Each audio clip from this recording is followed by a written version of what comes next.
103 వయసులో gold medal గెలిచి ప్రపంచాన్ని ఆశ్చర్యపరిచింది. ఈమె పేరు మన్ కౌర్. వయసు 103 సంవత్సరాలు. పంజాబ్ కు చెందిన ఈమె 93 వయసులో తన అథ్లెటిక్స్ కెరీర్ ను ప్రారంభించి 103 వయసులో world masters athletics 200 metres race లో గోల్డ్ మెడల్ గెలిచి హిస్టరీ క్రియేట్ చేసింది. మొదలు పెట్టడానికి వయసుతో సంబంధం లేదు, ఆపడానికి కారణం అవసరం లేదని ప్రూవ్ చేసింది. ఈ వయసులో ఈమె ఎంతో సాధించి అందరికీ ఆదర్శంగా నిలిచింది.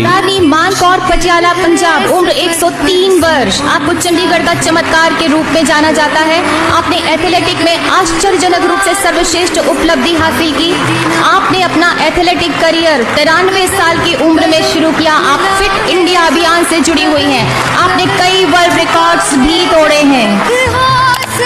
कर फैसला, तुझे वक्त बदलना है। रुकना तो बंदया, राह पे चल बंदया।